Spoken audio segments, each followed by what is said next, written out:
either live by the gun or you die by the sword.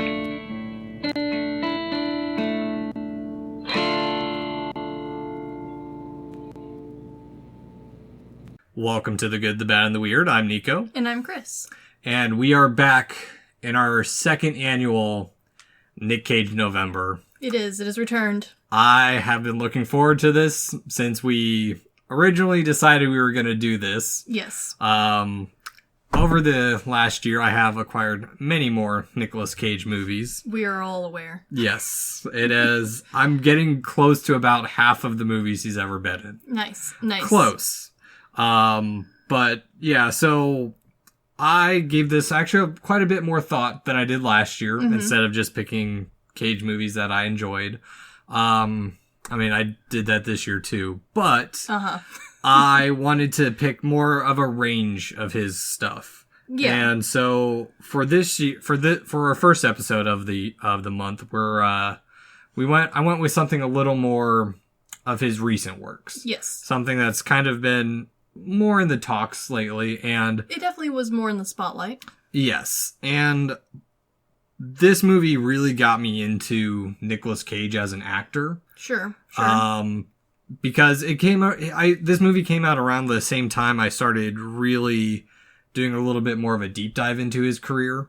And also, it's kind of made me appreciate him more as an actor. And kind of someone has birthed a Nicolas Cage renaissance that we are currently in. That was all the artsy bullshit I was hoping you'd say, because today we're watching Mandy. Yes. And there will be more artsy bullshit because Which is fair. You are a film watcher. Yes. I am a garbage movie watcher. Exactly. Well, and the other thing too, I mean, I wish I had started research on this, and I wish I had multiple times to watch it. Oh, sure. Just because there were little stuff that I started picking up on that I wish I could have gone back to rewatch. Fair. So for those of you who missed Mandy somehow, Mandy is the 2018 film starring Nicolas Cage. It's a horror movie, so we're continuing our beloved October with Mandy, but it's also an action film. It's also kind of a psychedelic twist. Yes. And when we say film, we mean it in like the artsy film. It resonates those vibes real hard. Yes, which I actually learned some interesting stuff about this movie today, because I went and I re-listened to last podcast on the Left's interview with Elijah Wood, who produced this film. Was one of the producers, and Daniel Noah, yes. Both founders of Vista or Cinescope. Yes, and for those of you who were really hardcore Lord of the Rings VistaVision. That's it. And for those of you who are really hard Lord of the Rings fans, like I was, you will remember from those days that Elijah Wood has always been a lover of weird artsy shit, and this falls into the weird artsy shit. Yes. This film was also directed by, I'm gonna butcher it, Panthos? Okay. Panos? Okay, so Panos. I've been saying his name wrong for a while. It was co-written and directed by Panos.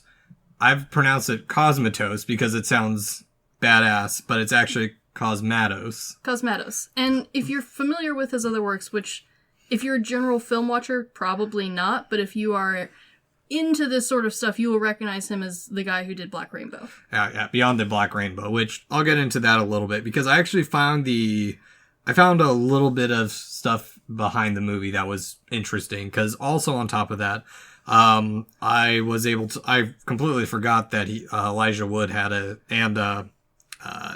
Noah had a small podcast from Shudder, where they went and interviewed different directors. I don't know if it's still going or not. Last I saw was October of last year, but I mean, that could have been the season, and then COVID happened. So this is true. I've also listened to podcasts that put out like one episode every 5 months. So, yeah, he's a busy guy. So yeah, their podcast is Visitations. I actually do recommend giving it a listen. It's a good insight behind a newer director. Sure. So before we get into it, Chris, what are we drinking today? A delightful mix of cranberry and vodka. Yes, because vodka is the only thing I ever saw them drink in the movie besides LSD. And we aren't drinking that. No. Not today. No. Cheers. Cheers.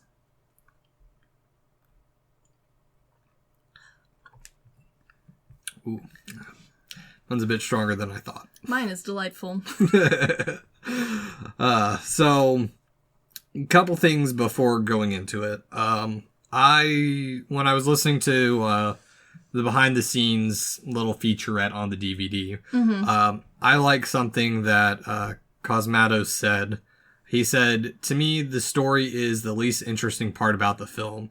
It's how the story is told and not what the story itself is." And he is completely right. Yes, exactly. And that the story is more of a catalyst. Yes. Which we kind of saw that similar in Titanic, where the story is very simple. It is. It's straightforward, but the visuals, man. Visuals and the way it was told is what made it such a classic movie. And something else to kind of, especially, I think would be helpful for a general populace before starting Mandy to understand and go in with appreciation for. This film was really heavily inspired by those heavy metal rock and roll posters. Mm-hmm. You know, the really badass ones where there's two dudes chainsaw fighting in a cloud of purple smoke and no one knows what's going on and what planet are we on. The side of a van heavy metal. That type of heavy metal. Yeah. And it's kind of important to know that going in, because this movie is like watching one of those posters come to life, which is really cool. But if you don't kind of have that mindset going in, this movie's kind of both confusing and boring if you're not in it for the visuals. Yes, I will agree that the first hour of the movie is a bit slow. It is slow. But it's important. It is important. Well, first 45 minutes, because there's a lot that happens right before the halfway. But true. On top of not only being inspired by heavy metal magazines, it was also inspired by Fangoria and horror movie posters that Cosmatos was not allowed to see as a child. So the whole concept being you see these posters, you don't really know what the story is, you don't actually get to listen to the music or watch the movie, but your mind makes up a story for you anyway. Yes. And so Daniel Noah, like we mentioned previously, one of the producers of the movie, contacted Cosmatos's, I'll probably go back and forth if I can remember. But he contacted him after seeing Beyond the Black Rainbow and wanted to produce his next film. He considered that, he mentioned on Side Stories from last podcast on the left, that he thinks that Cosmatos is one of the most important filmmakers currently alive. And it's interesting, too, because I learned some other stuff about Cosmatos in this, in the Visitations podcast episode interview, where he actually toyed between, different things he wanted to do. At one point, he wanted to be an architect. Okay. That's not uncommon for a lot of directors to want to do that previously. Fair. But I guess he had his parents died. And when he was seeing a therapist, he had a dream that he never made a movie before he was 40. Okay. And so that's what drove him to first make Beyond the Black Rainbow. And both of these films are about dealing with the death of his parents. Okay, sure. I can see it.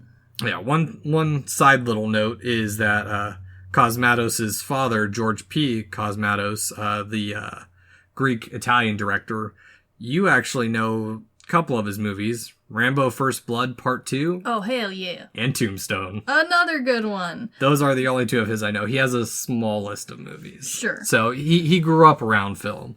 And how Noah explained the movie was that Beyond the Black Rainbow is an inhale, and it's supposed to be cold and emotionless. And I know you haven't seen that one yet. No, not all of it. I did watch a couple trailers and things that I could find. Okay. The trailers will probably tell you nothing about that movie. That's fair. And so then he also said Mandy is an exhale and is pure emotion. Okay, yeah, all right. Yeah. I can see where he's coming from. Yeah, so how Cage even came into this is kind of interesting too. So Cosmatos, a year later, presented Noah and Wood his script for Mandy. And I think they mentioned the day they met to just talk about, hey, we want to do your next movie. He's like, okay, here's what I'm thinking of. And so between that time, Elijah Wood was working on, was in a movie called The Trust, and he was working with Nicolas Cage. Yes. I've not seen this one yet, but it is in my Amazon shopping cart right now. Unless I can find it at a used store this weekend.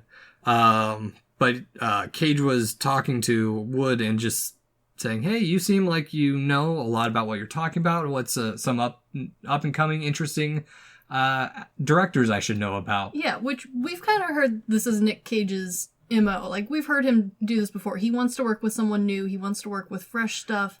He wants to do something interesting, which is what fascinates me about, and why people say, oh, he takes every role. As we've learned, he did not take Shrek, but he did not. He takes different roles than other actors we would normally see or think of, especially A-list actors. Yeah, he definitely is. He definitely takes anything that piques his interest, and unlike, I think, a lot of actors who try to see themselves and, like, their resume in a role, I think Nic Cage sees a character and goes, I like him. I want to be him. Exactly. And so Elijah Wood gave him Beyond the Black Rainbow, and Cage was immediately in love with it. Oh, yeah. It seems like a proper fit. Oh, yes. And so originally, once the movie was started to gain momentum and was actually going to be made, Cage was originally offered the role of the cult leader Jeremiah Sand. Which I could see. Yes. Because the original story was also about old versus new. So Cosmatos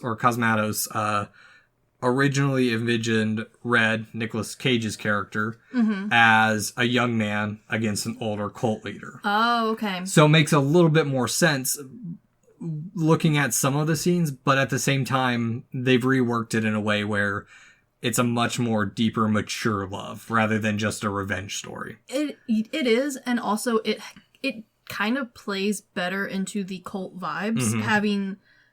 I wouldn't say he's a young cult leader, but he's kind of at that age where you're like, well, I know you're not a kid. I know you're not like a young adult, but you're also like not old. You're somewhere in the middle, and I don't know because all that LSD you're doing. Yeah, he's kind of that, and we'll get into it a little bit too. Charles Manson, Jim Jones level of, and that forever charismatic face. Yes, sort of look, which. Honestly, I think plays better for a general audience's interpretation of this movie than if they'd had Cage, who, despite how good he can do with makeup and is willing to put effort into his characters physically, there's no getting around that Cage's face is Cage. Yes. So I think it works better because he blends in as the character Red really nicely. Yes. Something he doesn't normally do. And on top of this, I think it's great the reasoning behind Nicolas Cage wanting to play Red. Because he liked him. No, not just that. So, one, he did like Red, but it wasn't the simple thing of like, oh, I want to be the hero of this story. Oh, sure, yeah. He didn't feel he was the right person to play Sand because his life experiences at that point wouldn't have added to the character, and he felt someone else could have played him better. Yeah. Which turned out to be right. Yeah. And so originally Cosmatos and Cage couldn't reach an agreement. And so they kind of split ways. And Elijah Wood and Noah mentioned that Cosmatos called them later on saying that he had a dream of Cage playing Red. And had asked them, hey, did we make a mistake letting him go? Yeah. And the answer was yes. Yeah. Wood and Noah were like, yeah, you screwed up there, man. Especially because I think Cage's physical transformation for Red's role is so perfect. Yeah. Whereas because we've seen pictures of Cage before this movie, and also kind of his general look and everything.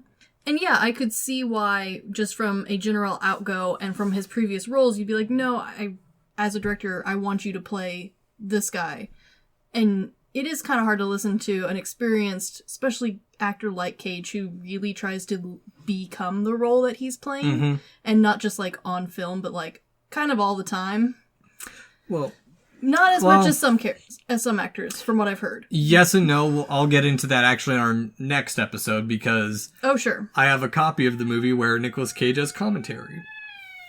Wow. Hi, Charlie. Hi, Charlie. And so on top of that, Elijah Wood sat down with Cosmatos and explained to him.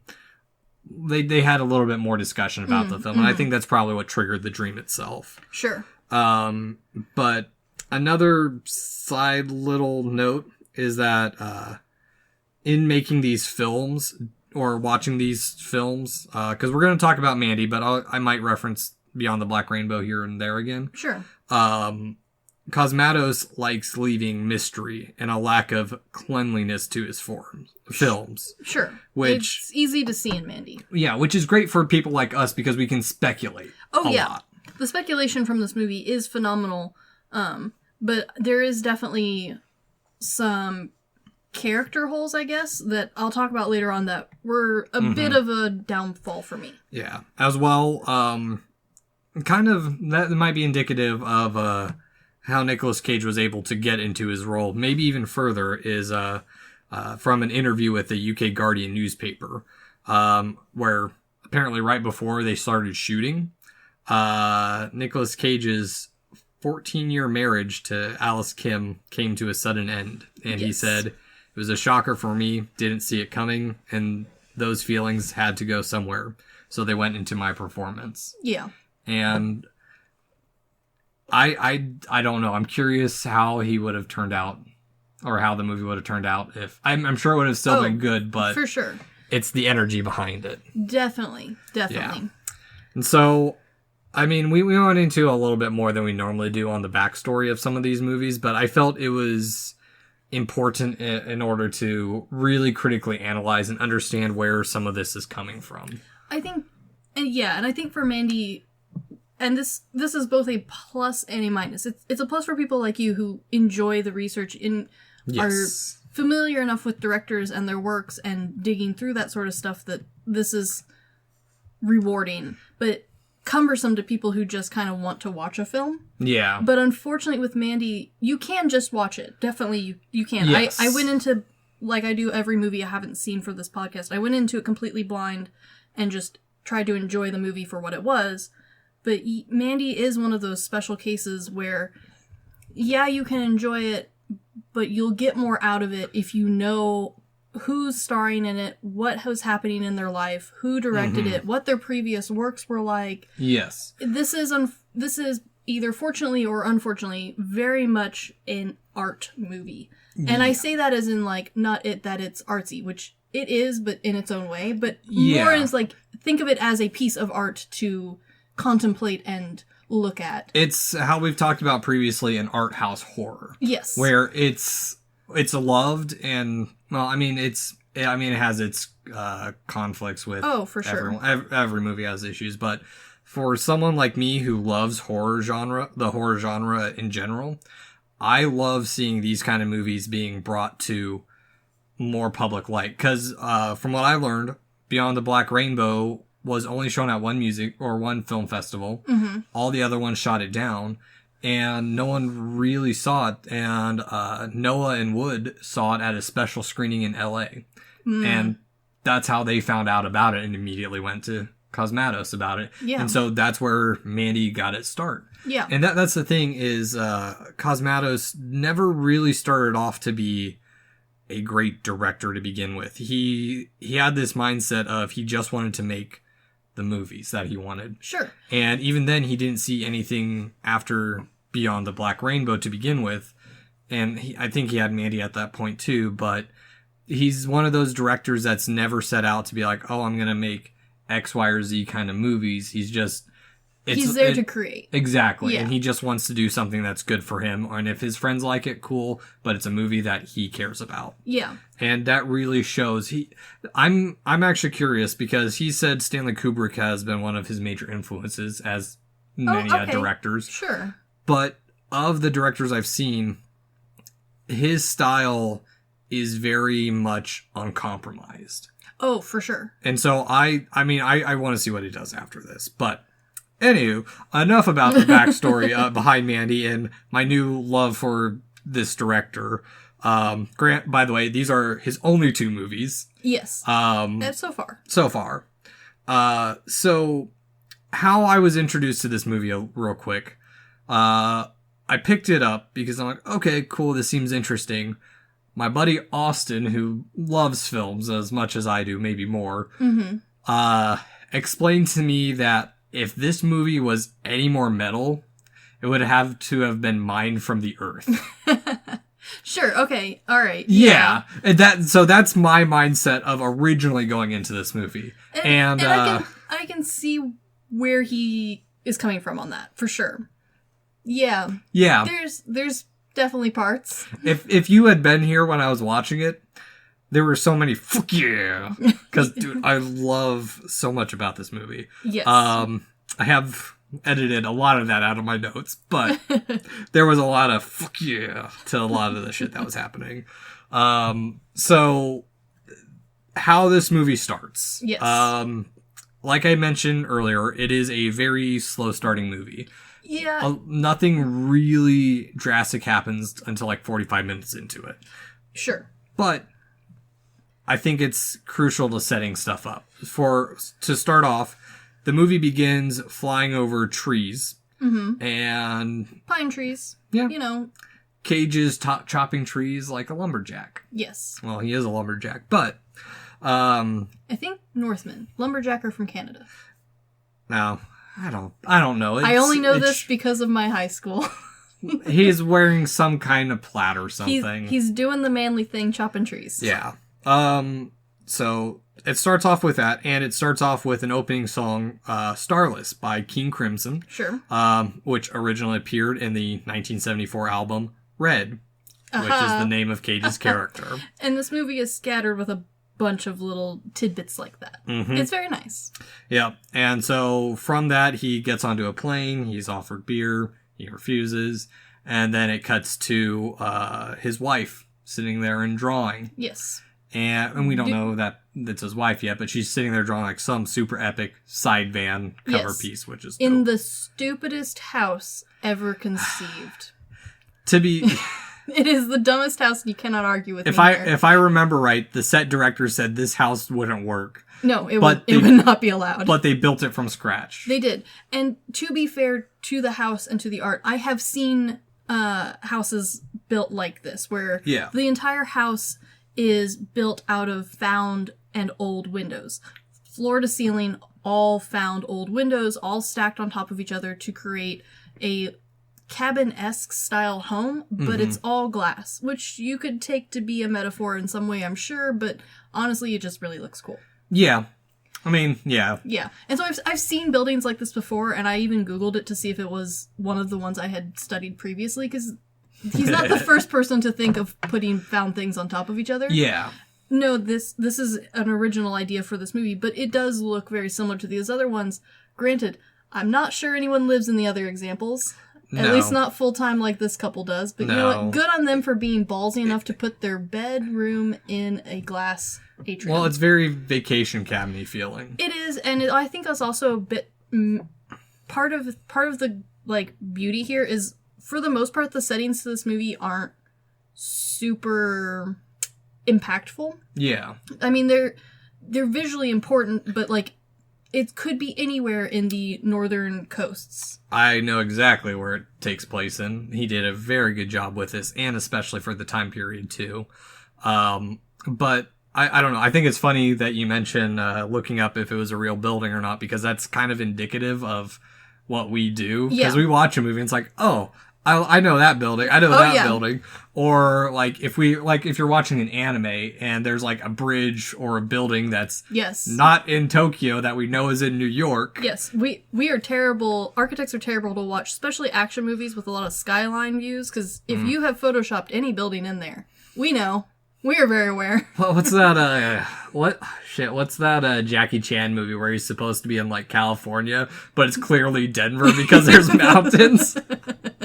Yes. Specifically Rocky Mountains. Oh yeah. Oh for sure. But I think this house is kind of the central set for the movie. Mm-hmm. There are other places in the movie, but we don't really care where they are. It's the heart of the movie. It is, and it's very much meant to be like a glass atrium into their lives, their homes, but also the solitude that they live in. Yes. They live deep in the woods. So, before we get into that a little bit, we're cut back to Red driving home, where he's there's some spiritual awakening radio broadcast that he shuts off. Yep. Which is a great start too, because we're immediately told that he's not a spiritual person. Nope, not he's into not it. going to listen to it.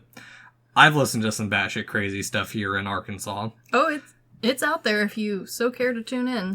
My favorite so far is, and buy this book so you can spread it to the Mormons and teach them that the Native Americans are true descendants of Christianity.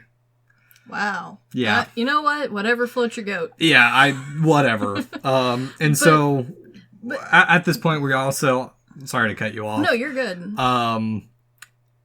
There's a cut up to and fade into our first logo, because the logos of this movie are badass. They are pretty killer. We are introduced to the setting, which is the Shadow Mountains in California. Yep.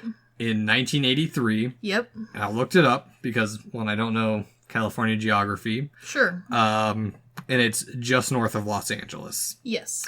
But yeah, this film is also set in the same year as his previous movie, Beyond the Black Rainbow. Sure. And as we're cutting up as well, the skyline, or as he comes home, they're like, "Hey, how's it going?" They do their normal thing. Couple stuff. And then it cuts to them just doing more couple stuff.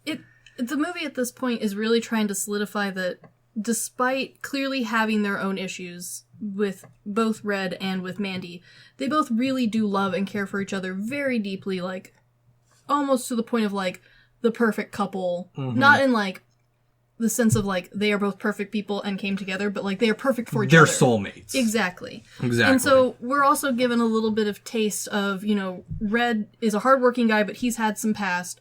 We're never really told exactly what it is, but honestly, that's fine. Yeah. We don't care. Exactly. The mystery doesn't matter. It's the opening of Rubber. Yeah. The homage to the No Reason. Yes, this is very much in line with that.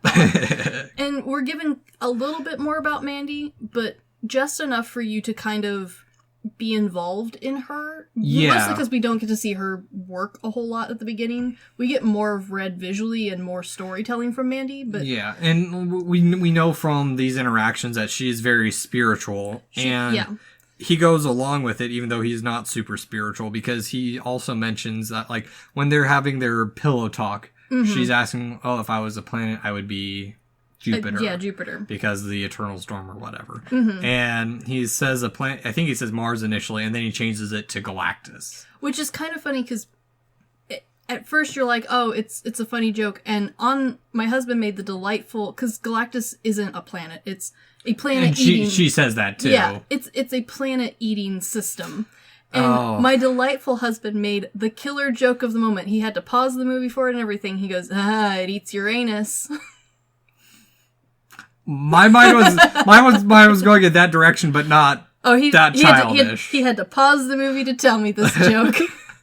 But it is kind of interesting to see. We're already setting up the movie kind of visually and minimalistic storytelling. But with the same amount of symbolism that I would kind of expect from this movie, especially since it so heavily relies on metal posters, which also... This is something that they're very commonly themed, especially since Mars is commonly thought of the planet of war and anger. And then he changes his answer to a planet-devouring system. Oh, that's good. Where she picks Jupiter, which is thought of more of a planet of like exploration and potential, and it has all of its moons and its beautiful ring. This is why I wish I had more time to read up on stuff, because one, I don't know comic books, so I know the only thing I know about Galactus is that he's in Fantastic Four, and the last movie got really panned because they turned him into a giant cloud. Yes. That is all my knowledge of Galactus. Sure. But yeah, so, and we also get kind of more of the visuals, and if you're paying really close attention, as the camera pans up from them in the naturey, woodenness, dark silhouetted scene, the clouds are very cosmic, psychedelic looking. Oh, yeah, for sure. And I swear there's a skull in the middle of it. I swear. There could be. Like, that sort of bullshit is all throughout this movie if you bother to look for it. Yeah.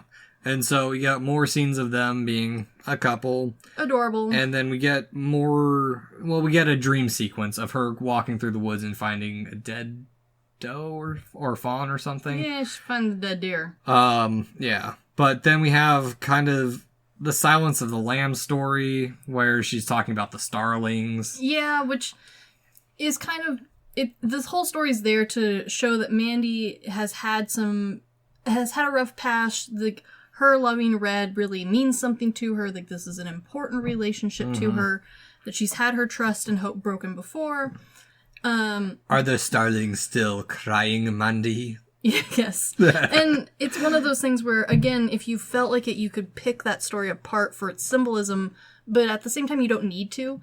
It's there, it's itself. Yeah. And honestly, the movie kind of moves off from it pretty quickly, which is kind of nice to not have to sit there and be forced to meditate upon a symbolism. Yeah, we're not sitting on a bunch of exposition where it's just like, why do we care about this? Like, honestly, like, that is one of my small complaints about this is while we do get all this backstory about Red and Mandy, I don't really care. Yeah. I don't care.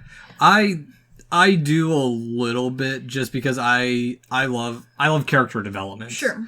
But again, it's not super important to what the movie becomes. No, exactly. And so at this point, we're still like 20 minutes into the movie. Oh yeah, no, and we haven't gotten this all takes place far. With beautiful cinematography and beautiful score playing in the background, and it is very much delightful eye candy. Yes. And so as Mandy leaves the house, going out to do his stuff, there's a scene where she's walking down the back roads, and I started thinking of like how the scenes are tinted in this movie. Yes. The color in this is spectacular. But it really makes me think of like old silent films. Oh yeah.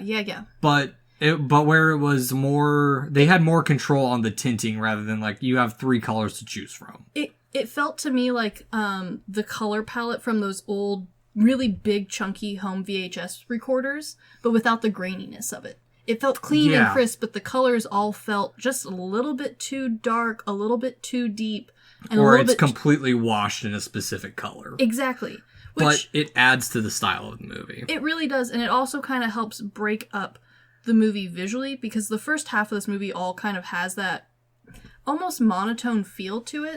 It's not in monotone color, but it has that kind of ho-hum everyday vibe to it, whereas later on throughout the movie, we're given some really stark color contrasts and depth with light and shadow to deal with that really play really nicely against this. Yes.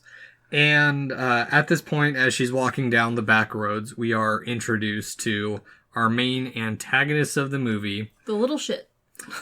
The children of the New Dawn. Yes. And we get a new logo. We do get a new logo. Because as this weird, creepy van is driving down, they look over, or Jeremiah Sand looks over. Yeah. We don't know it's Jeremiah Sand yet. But he is clearly tripping balls. Yeah.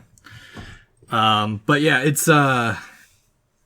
He makes eye contact while she walks down the road, and if you get a hold of the DVD, which I do recommend you watch the DVD version of this, there's a couple extended scenes and interviews that explain that she's trying to go home from her job, and he makes eye contact her, and his whacked out brain goes, "We had a connection," and it's filmed in such a way that you can feel the tension.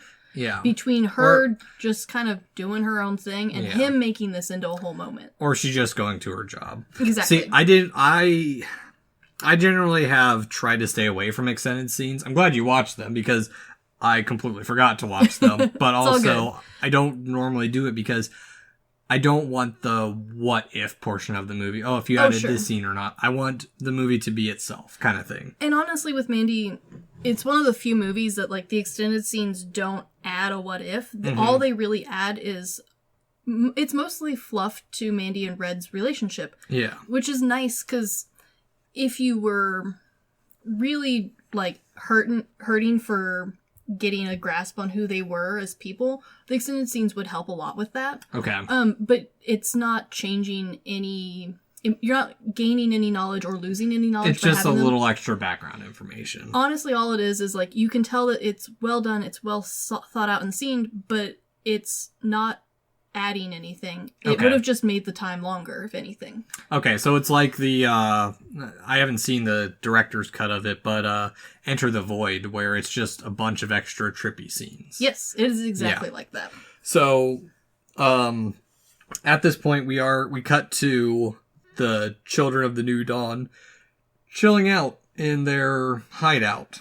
Doing cult stuff. Jeremiah Sand is lounging about in anguish. Yeah.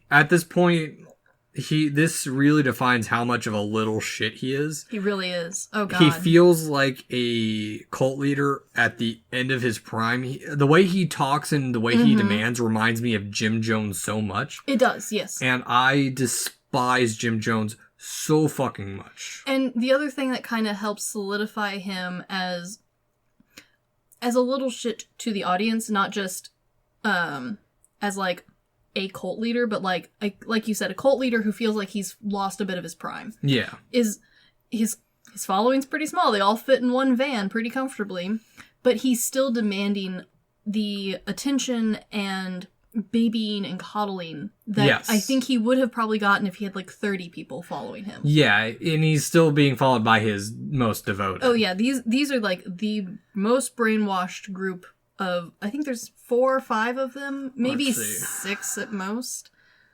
Let me think. There is 1, 2, 3. There's 5 main ones, and there's Fatty. Oh yes. Okay. Yeah. And so at this point, he asks one of his peons, Brother Swan. Oh, poor brothers. Sorry, Mary or Mother Marlene. Yes. He's asking Mother Marlene to that he needs Mandy. Yes. And to bring him Brother Swan. He is swooning like a Victorian man with his corset pulled too tight. He's being such a little bitch. And this really kind of establishes his character dominance over the characters, because he is being an absolute dick to this old lady. Yeah. And she is like full on trying to do anything for him. She's licking the ground that this man walks on practically. And he wants nothing to do with her. He doesn't want her comfort. He doesn't want her consolidation. He only wants Mandy, and that's all he will take. What was it? I can't remember which cult leader referred to his wife as like the old meat. Oh yeah, it's not. Honest, I don't think it's Jones, but it's.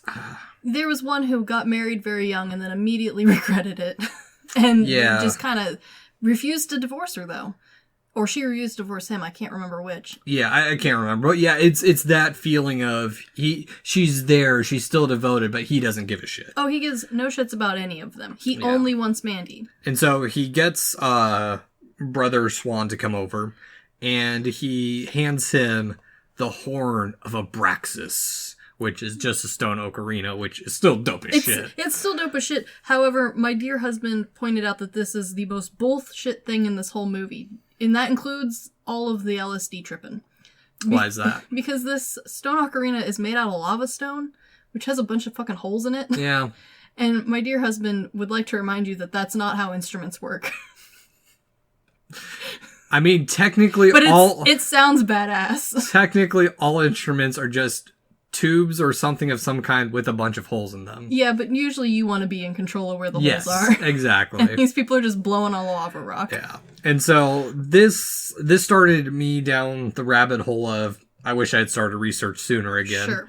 Because Abraxas comes, according to Wikipedia, is a word of mystic meaning in the system of Gnostic balisades, being there applied to the Greek archon, the princeps of the 36 spheres, with the 7 letters representing potentially representing the 7 classic planets. Yes. It's also found in the Holy Book of the Great Invisible Spirit, the Greek magical papyra. Papyra? Sure. I don't know. I don't know. It's also in the antique gemstones known as the Abraxas stones, and may also have ties to an Egyptian god or demon. Sure. It also, side little note, might be tied to the word abracadabra. Which, why not? Yeah. Which, still, the Horn of Abraxas. Yeah, like... It sounds like some Dungeons and Dragons shit. And honestly, even if this guy had, like, opened a book, picked a random word that he was like, this one sounds badass, and just continued on with it, it still would have done the exact same thing. Yeah. Which, you know, alright, I'll take it. Yep. And so, on top of that, Sam demands that Brother Swan use the Horn of Abraxas to get Mandy by whatever means. Yes, and so does Brother Swan immediately think to himself, time to do some proper kidnapping like a normal mortal person? No. Hell no, this man's gonna summon some demon bikers. But we'll need blood. Offer the fat one. Yeah, which... we couldn't have kidnapped somebody for this? I'm not saying how to be a horrible cult person, but, like, you gonna sacrifice one of the only, like, handful of people following you around? They do explain that he's dull and kind of a little dumb. In other words, they've decided he's boring and they hate him. He is a means of convenience. Very much so. Because I also looked it up because I was curious. Fat people generally have more blood than a skinny person. You have more skin, I guess. Yes, the blood vessels have to keep the fat cells supplied. So. Oh, okay, sure. Yeah, but also like they've all his other cronies look like they're on fucking meth. Oh, they definitely are on all meth. Yeah, all the drugs happening at once here. Yes, and so after this, we go to Mandy's place of work at a gas station or a rest stop of some kind. In my experience, this is probably the gas station / grocery store. Yeah, well, probably where they're living is also or where Mandy and Cage are living, because in this conversation, she mentions that they live by Crystal Lake, which, by the way... Real place. Yeah, Mother Marlene is there to gain intel on it. And she sidely mentions that they live out near Crystal Lake, which is a resort place in the Shadow Mountains in California. Yes. Which more resorty now than I think at the time of this movie's setting. Yes. I mean, I don't know a whole lot about California's history because we have some choice words about California. Not the people necessarily. Not even necessarily the state. It's just y'all's buildings codes. God, it's awful. It's terrible to work with. Yeah. And so, also, Mandy, they're having a talk where they're she's reading a fictitious book called Seeker of the Serpent's Eye by Lenora Torr. And the cover of this book very much reminds me of those, like, badass action adventure... Like Baldur's Gate shit. Oh, yeah, for sure. Where it's like, it's a paperback, the author wrote like 42 in the series, and your library only has the 7th one, and you think, what the hell? Yes. Let's just get started. Yes. This is a fictitious book, but... It also might have some references to Dungeons and Dragons. Oh, yeah. Eye of the Beholder, that kind of stuff. And it looks like a Dungeons and Dragons style book. Yes. It's very appropriate. It's also the title of one of the songs of the album. Yeah. Or of the movie. And so from this, she's given her location away. Like an idiot. This is what your mother warned you about. But this is also the 80s, so like... Oh, this was way before people were paranoid about saying where you lived. Yes and no. This is at roughly the start of like the Satanic Panic, and I think it's the 3rd or 4th great spiritual awakening in the U.S. Yeah, and so we have a rise in cult leaders. Oh, for sure. And it's also pretty well established via Mandy's choice in drawing style and clothing and just kind of her general appearance that it's kind of implied that Mandy thinks of herself as a bit of a badass. She clearly likes heavy metal and rock music. She wears a lot of band shirts. Yeah. A lot of skulls hanging around. I'm wearing a band shirt. There you go. Underneath this onesie, which is a bit too hot right now. The vodka is getting to me. But yeah, so now we're cut to Brother Swan summoning the Black Skulls, which honestly, like, would have been such a cool scene, minus the fact that Brother Swan is like the most generic old man you could think of. But he's perfect for the role. Yeah. Visually he is perfect because he doesn't fit what you think the summoner of biker demon gang should look like. Like, he's not badass. He's not cool. He's not even wearing a cool band tee. You actually made a really good point there, because there's been this weird thing with, like, serial killers being fawned over. And Yes. cult leaders being fawned over. And then we see pictures of them, and it's like, they're a frumpy-looking dipshit. And Brother Swan is a frumpy-looking dipshit. Yeah. Or just... And arguably, it's implied and kind of proven throughout the show that Brother Swan is arguably the most dedicated. He's just not the favorite, unless it's convenient. Yeah, because he won't suck Sans dick. No, I think there's been some dick sucking, according to a deleted scene that you didn't watch. Okay. All right, but honestly, fine. like, it doesn't really change anything, because again, it's implied. He doesn't do the good dick sucking, then. He is not as good as Old Lady, because we're directly told that the Old Lady is by far the most sensual lover. He's the convenient dick suck. He is the always ready to be there dick sucker, but he's not the favorite dick sucker. Okay. Good to know. But that's why he gets to summon the demon biker gang, just in case the shit goes wrong. Yeah, so this scene is badass, too. It is. The horn's blown, and they're just sitting there. Yep. And one of the other dipshits is just rolling up and down the window. With a motor that's dying, which I love, because it implies that this van is beat to hell. Yeah. And in the mist and darkness, we see the lights. And at first, they're kind of... They're almost like Eyes in the Night sort of vibe at the very beginning when the first pair show up. And it's almost like a beast in the night whose glowing eyes are coming. And then you're like, oh no, this is a car. No, it's not a car. It's a gang of bikers and one's on an RTV. Yes. And so after they make the contract, he gives them a jar of something. Yeah, just some jelly juice.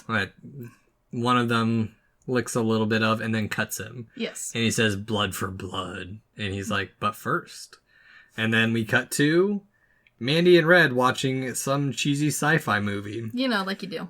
And then they're going back to... I couldn't find what the movie was.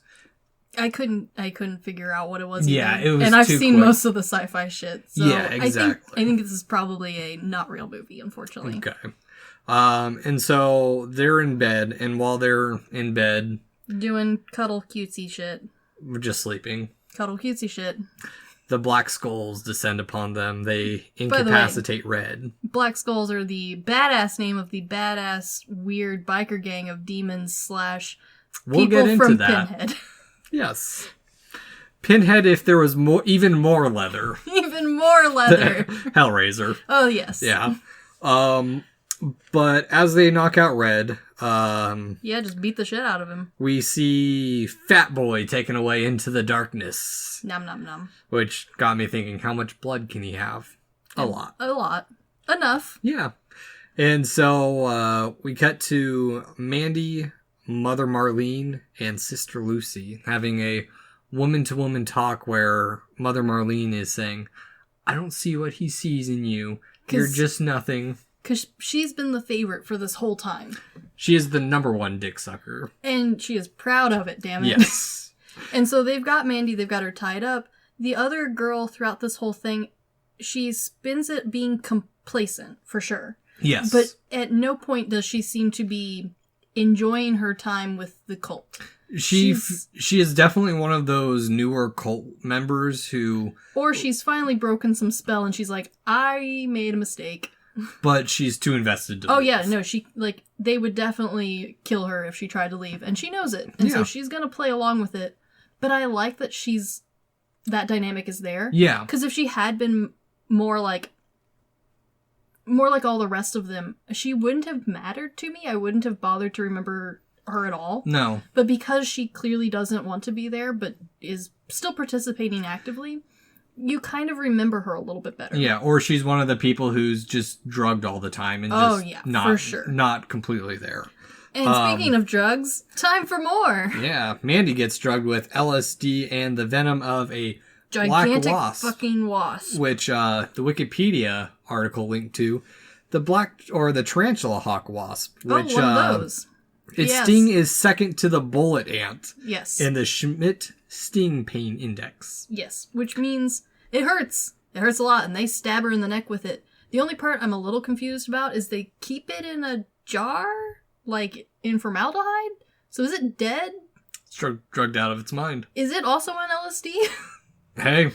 Is it living in a jar of LSD? I mean, might be a good life for that wasp. I don't know. It's a bug. It's a bug.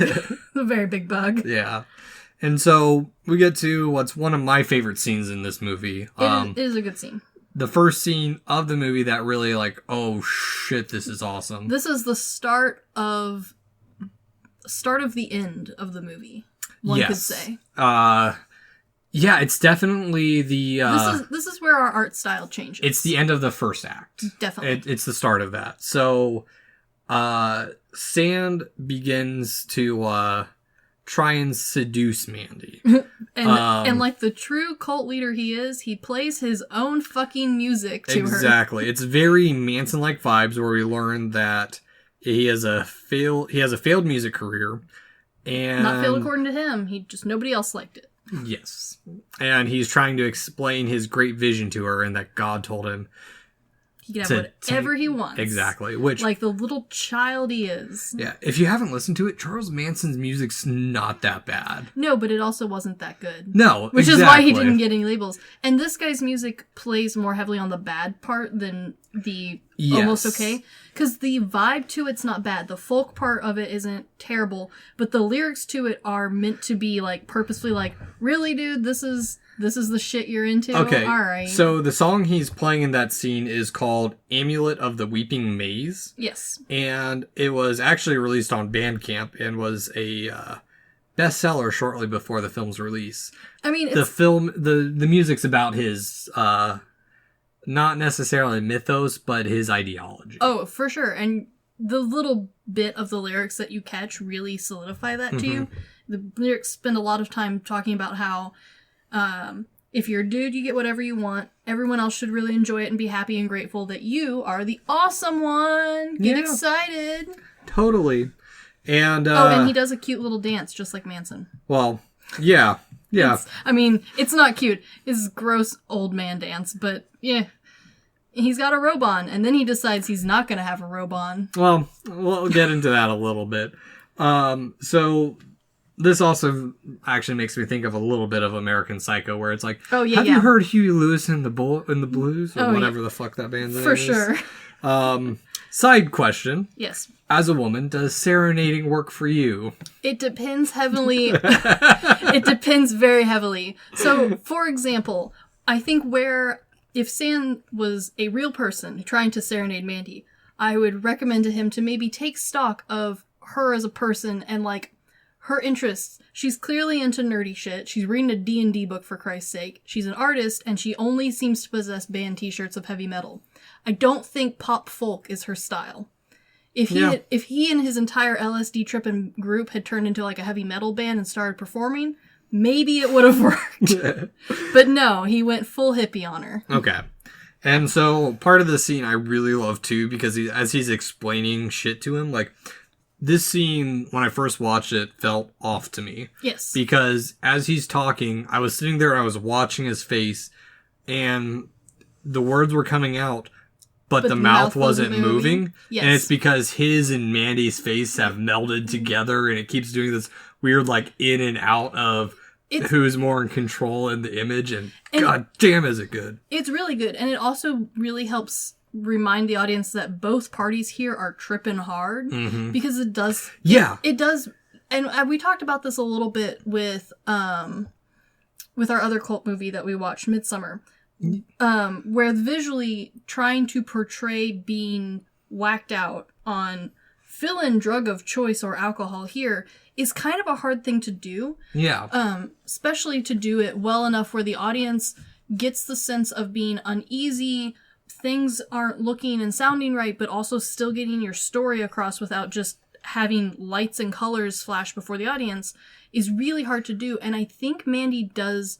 most of the time, it really well. And this scene does it perfectly, I think. Yes. And so, also, while I was rewatching it, it made me think of, like, a really shitty version of, like, The Last Supper. Oh, yeah. With the robed man in the middle, not bearded, but all the drugged out dipshits to either side of him. Yeah. Like, it had a very... It's very loungy. Yeah. Yeah. It is definitely meant, at least from his point of view, meant to be a very casual group chill session. Mm-hmm.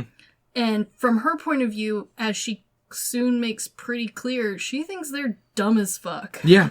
She full on laughs at the dude. And as she's laughing at him, he just sits there and starts tugging it a little bit. Like, not tugging it a little bit, aggressively tugging at it. And she laughs her ass off at him and his tiny pee-pee. Well, okay, so last podcast on the left are appreciative of his size. Yes. Because it is flaccid. Yes. He doesn't have a raging fucking 6-inch hard on. Fair. But at the same time, the woman doesn't care. No, exactly. She is not impressed with his serenading, his dancing, his group of old people. Or his genitals. Or his flaccid genitals. I don't think anyone is impressed by flaccid. No. Probably not.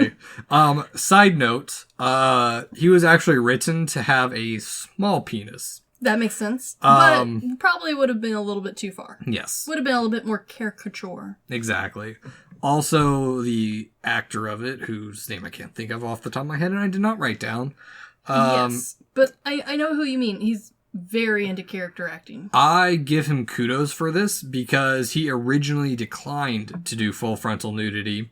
And you gotta draw the line somewhere as an actor. Well, here's the thing. Cosmatos said he was fine, we'll shoot it, and we'll shoot around it. But when the day of shooting came, he had a realization oftentimes in the film industry, women are forced to do full frontal nudity or they'll lose their jobs. And he felt he would have done an injustice to not just the women, but the scene as well, because he signed up for the movie. He knew very well what he was getting into. Yeah, but I don't know.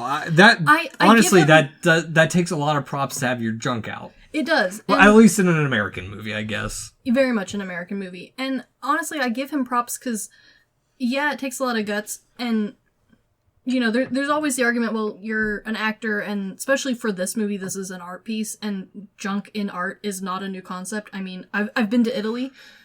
I've seen the Renaissance paintings. There's dicks, tits, and vaginas out everywhere. They're everywhere. In fact, there's a whole room in the Vatican full of them. Yes. But, and so I applaud him not only for having the gall to show all of that on screen, but also to recognize that, like, if they had shot around it, which they could have done, like, they could have written that from the beginning that way, it would not have had the same impact.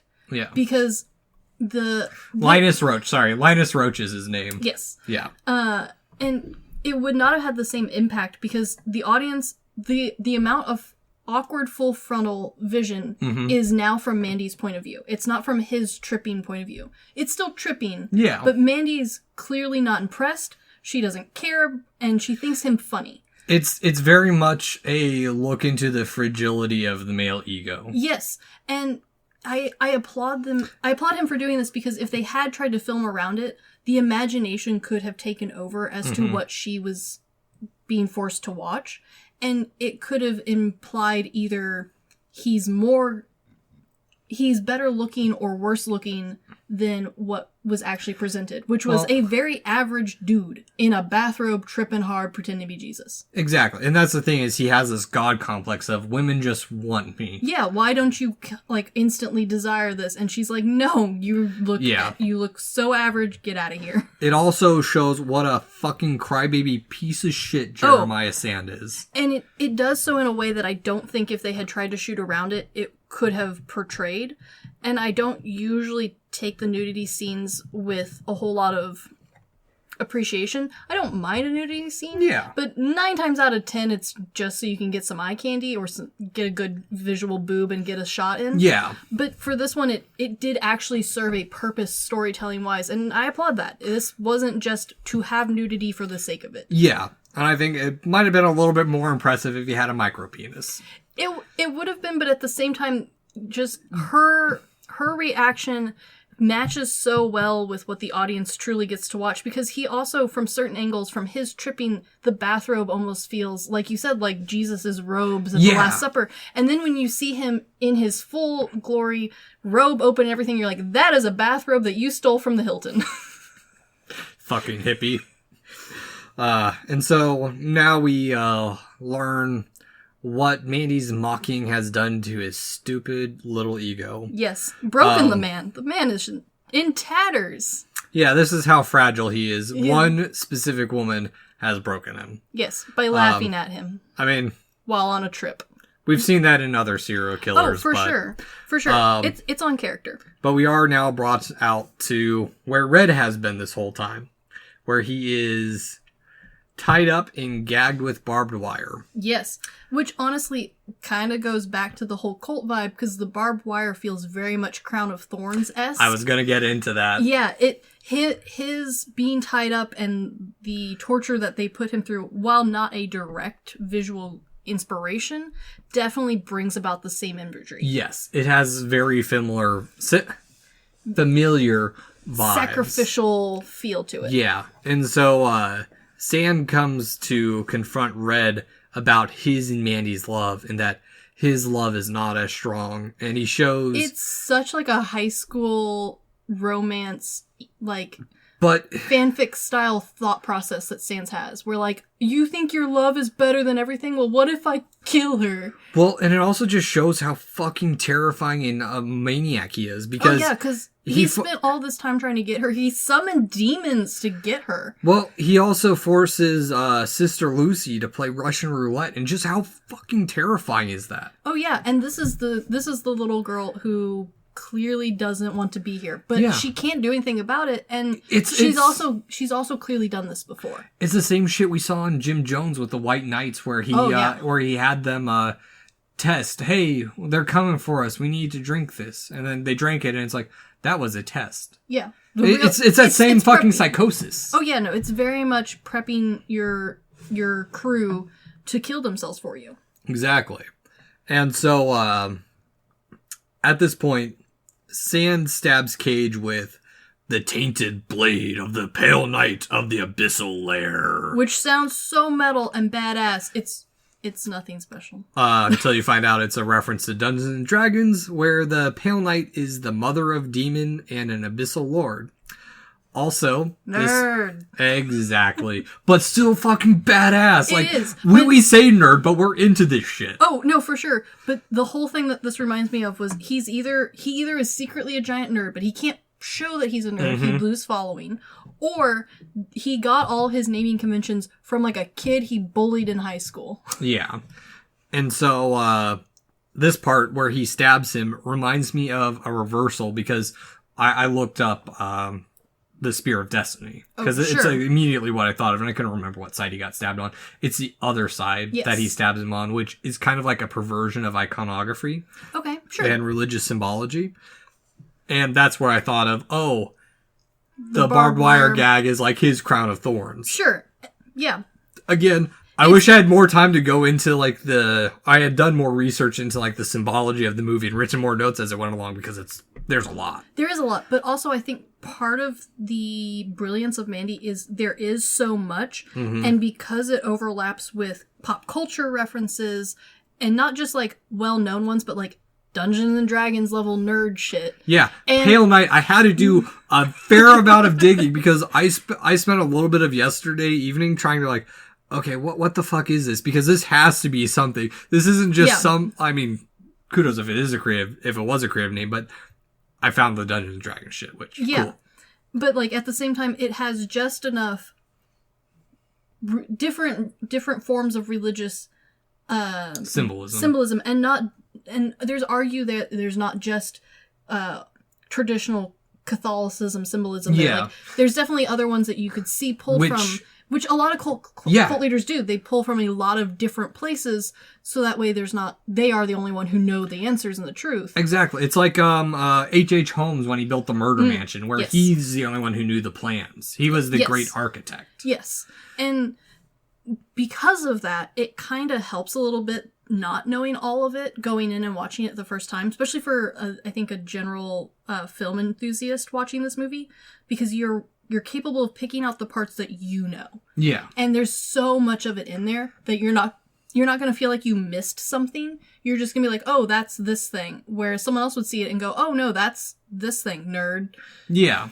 And, well, I mean, We're into true crime, and so I think if we had gone into this movie not knowing that stuff, because even your husband, you said, mentioned that he recognized the Charles Manson influence. Oh yeah, like this movie was smartly written and cast and performed in such a way that even if you're not a murderer person like we are, and you're not a super nerd, you're gonna see the most blatant, obvious symbolisms. You're gonna see the Manson one, because at this point, whether or not he should be, Manson is part of a pop culture icon. See, I question that a little bit, because I watched Once Upon a Time in Hollywood, and one of our coworkers, who's maybe 10 years older than me, didn't realize it was the Manson family until Charles Manson showed up. You sure? But no, that's kind of the point of the Manson family, was that they were meant to be, they were supposed to feel like they were the normal ones. Yeah, well, I mean, that's the thing with this is I don't think people would have necessarily caught on to the heavy Charles Manson influences. Oh, no. The second he starts playing music and dancing, everyone knows exactly who he is. Not even that, because a lot of people don't know Charles Manson was a musician. Oh, no, they no just one know him as knows this crazy cult leader, serial killer. Sure, but yes and no. I think Manson, and it's the same way with the Catholicism symbols. They're there enough in pop culture that I think people, whether or not they truly know the importance and all of the parts, it might sit in their subconscious. Because I didn't pick up on a lot of this when I first watched it. And honestly, I think those subculture contexts are going to be important enough for people who, even if you're not really into this stuff, you'll, by that point in the movie, you will know, oh, this guy's a cult leader, not just this is a gang of weirdos. Yeah. Like, you'll know, oh, this movie's gonna turn from, like, kind of a visually artsy thing to, like, a symbolic thing. And we are just about to get into that, because, not to harp on what we've been talking about for the last 15 minutes, but, he brings Mandy out in a bag. Like a cat. Yeah, I wrote piece of meat. I don't put meat in a burlap bag, but okay. Okay, whatever. It felt like a butcher just bringing in like a hog or something. It definitely did not feel humanistic. It definitely felt like he was trying to degrade her to like you said, like a piece of meat or a cat to be tortured. Yeah, or something that he's something sacrilege that he's supposed to purify. Yeah. So, and what does he do? He lights her on fire in front of Red. Yep. Hangs her from a swing set post and just kind of lights her up. Because I knew this movie was a revenge story, and I knew the wife was going to die at some point going into it to begin with. You can't have a revenge story without it. And just the brutality of this scene. The first time I saw this, I'm like, holy shit. Yeah, it's not a light revenge story. This is the part where the movie turns from being just a standard, more artsy romance movie to we're starting to see that heavy metal influence a little bit more. Yes. And so after the children of the New Dawn leave, the dumbasses, Red is able to free himself and he mourns over Mandy's ash, which, by the way, I don't know what they used to turn an entire body to ash like that. Yeah, just so you guys are aware, burning humans doesn't normally end in a pile of ashes. There's a reason why. There's bones. Well, not just that, but the amount of heat it takes to truly incinerate a human is really fucking high. Yeah. And so there's a reason why you don't just get to, like, burn random bodies you find in your backyard.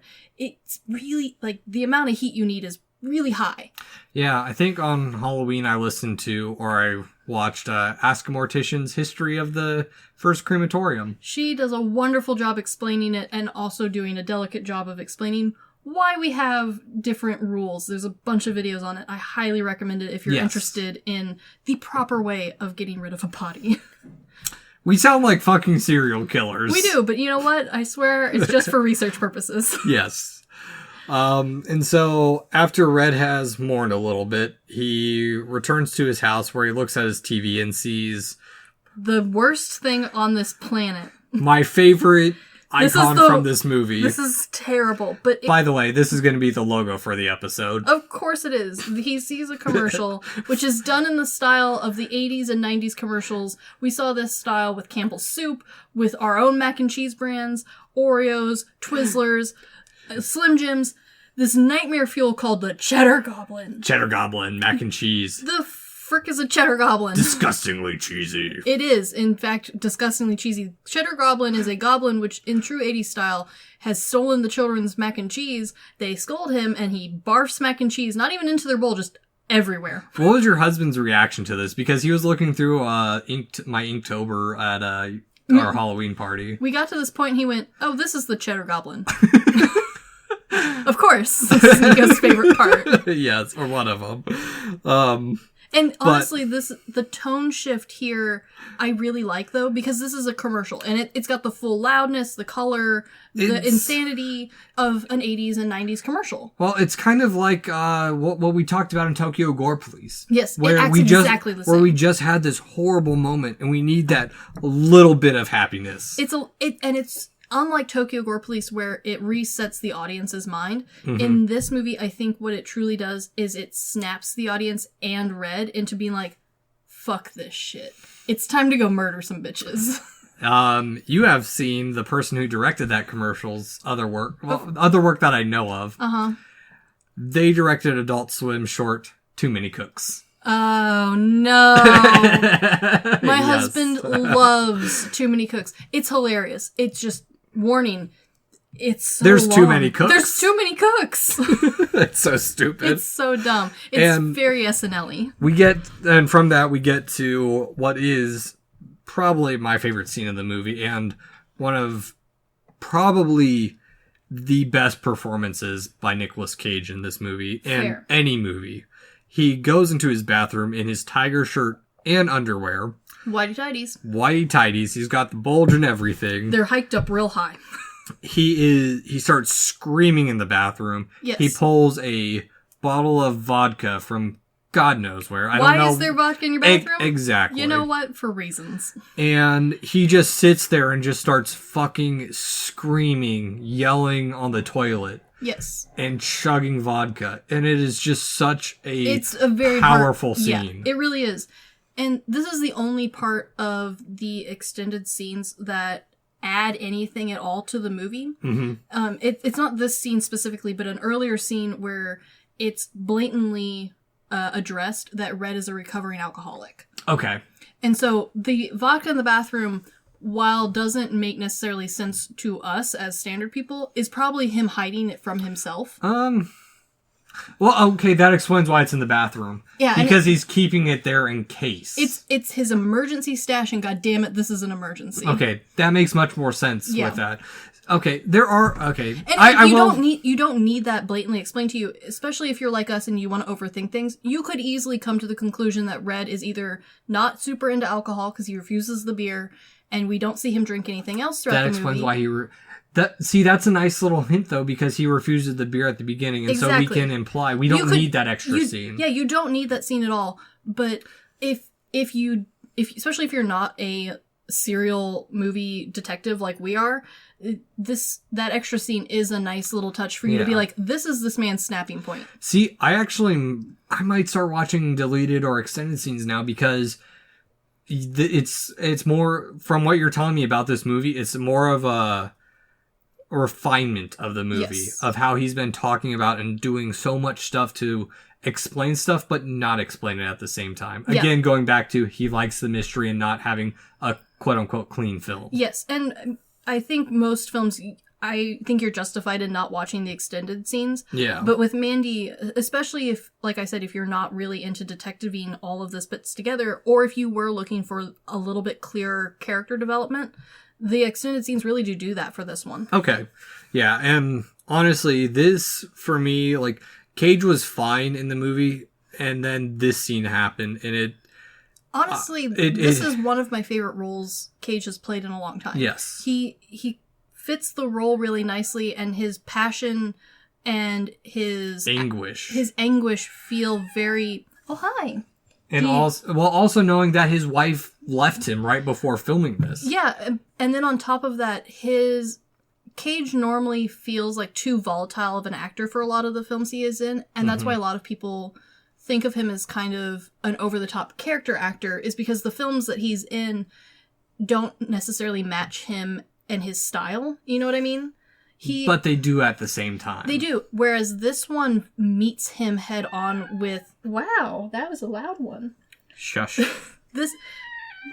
This movie meets him head on with its own passion and emotion, and it does so in such a way that Cage's explosive acting abilities, explosive anguish. Yeah, because we've seen that before in other films, and it's been there and it's been praised and criticized for different reasons. Mm-hmm. But I think in this film, because the film matched his anguish and his quick turn, it felt so raw and genuine that there's no question of Cage's excellent acting for this film. Yeah, no. It really shows him off in a way that makes his other roles make more sense. Yeah, and we'll actually get into that a little bit more in the next episode. It's not a Mandy episode, but it's our next review because we're going to be covering a movie where this started. Yes. Where this style of acting came from. And so after he's mourned his death, or after he's somewhat mourned Mandy, he's at least calmed down enough to think. Yeah, he visits his friend Caruthers. Yes, who lives in 2 trailers parked next to each other. Yes, in the morning. And he's there to retrieve his crossbow known as Reaper. Which, this is the part of the movie where earlier the biker gang is arguably, they're mentioned to be a demon biker gang, but they could have just been a bunch of weirdos on bikes. Yeah. This is the part of the movie where you go, hold on, excuse me, sir, why do you have that? Yes. No, exactly. It's the little hints at what he's done previously that we have no clue. We have no clue, but this is also the part of the movie where the world itself starts changing. Mm-hmm. Because earlier this film has a place and a setting that you are familiar with. And this is the part of the movie where you start to realize that it's less of this is the world that you know and more of a mirror world that is close, but there's differences. There's little stuff going on behind the scenes. Exactly. Because I think the arrows he picks up, he says that it'll pierce any armor. It goes through bone like a fat kid through cake. Yes. And on top of that, it's very clear that he only has 2. He gets 2 shots with these arrows. Mm-hmm. And that's it. Yeah, but we also learned that the Black Skulls are actual demons. Well, maybe that's the thing, we don't know. But they're more badass than we think because we learn their quick backstory that they are drug couriers who became murderous sadomasochists after taking a batch of bad LSD. Yes, because their drug person decided they didn't like them anymore. Well, I actually have questions about this a little further on. Okay. But I'll get into that a little bit. Sure. Once more is revealed. And after this, Red forges his fucking axe. Oh goddamn! It's called the Beast. I have written. This is one of the notes that I have written down. Of fuck yeah! It is very much the most.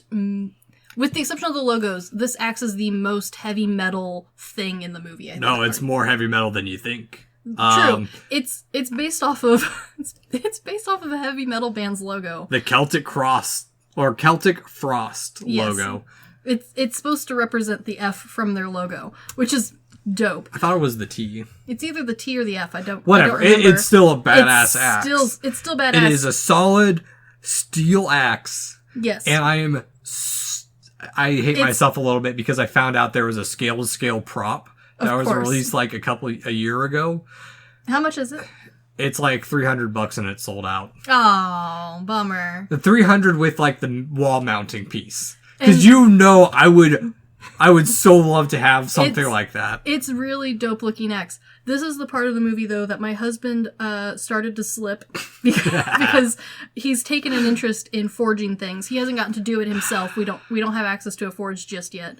But he's done quite a lot of research, and so my husband went, "Oh, so we spent a week making that bad boy, huh?"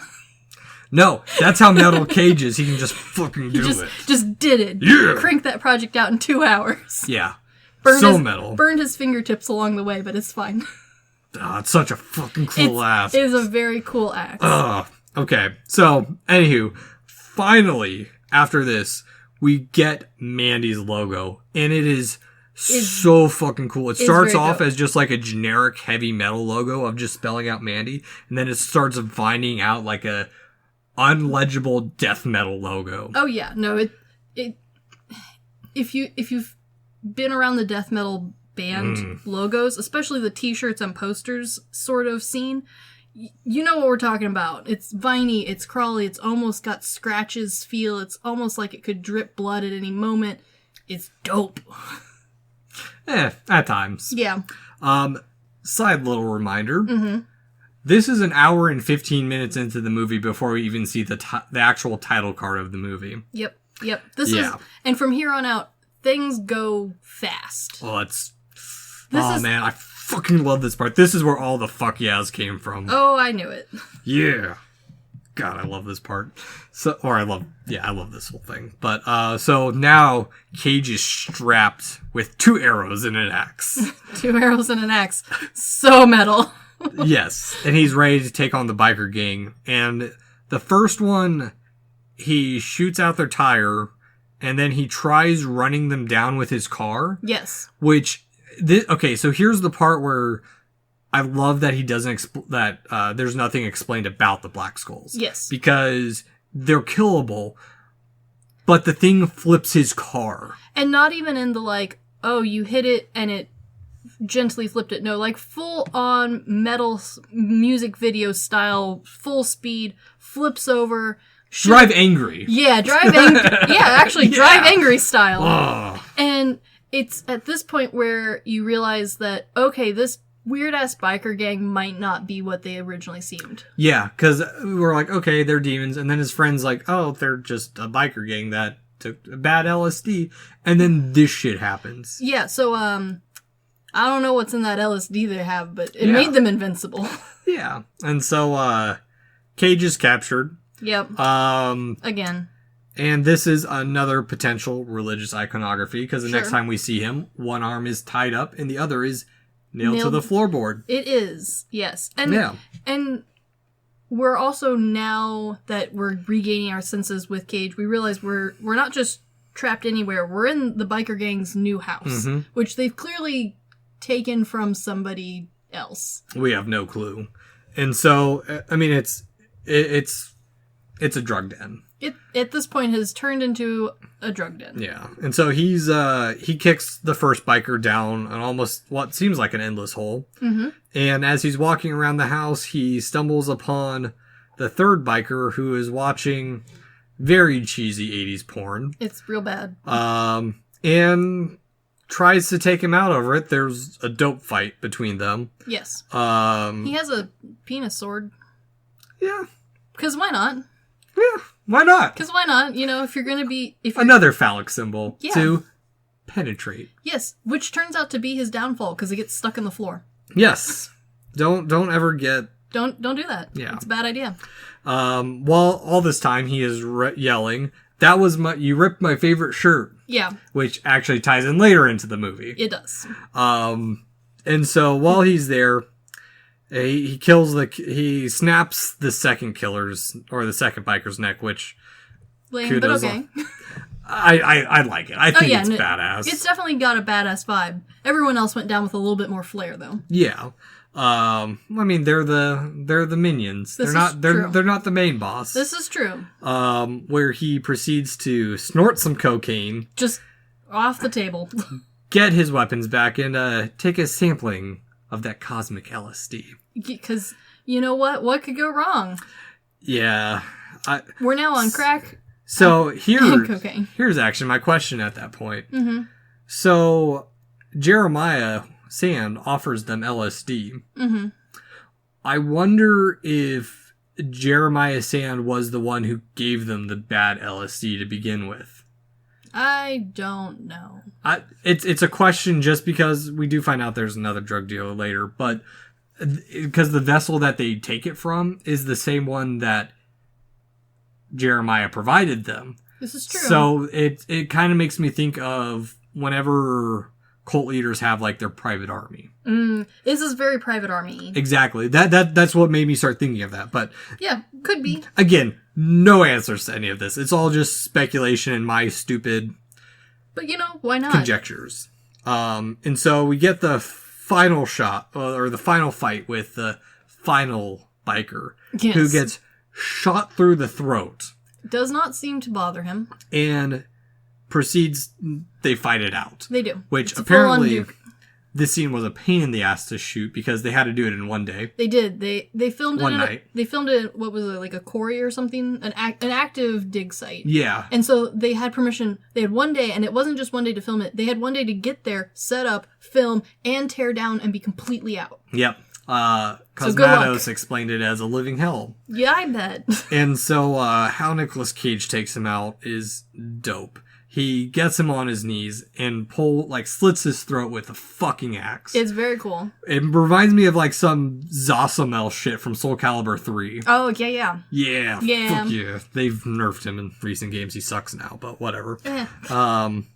And so Cage is now traveling north to find a radio tower that he envisioned in the LSD. Because, there's no point in taking all the drugs if you're not going to get some awesome vision to tell you where to go next. Well, this is the part where it makes me think a little bit of like cosmic horror. Yeah, it's definitely moving that way. Yeah.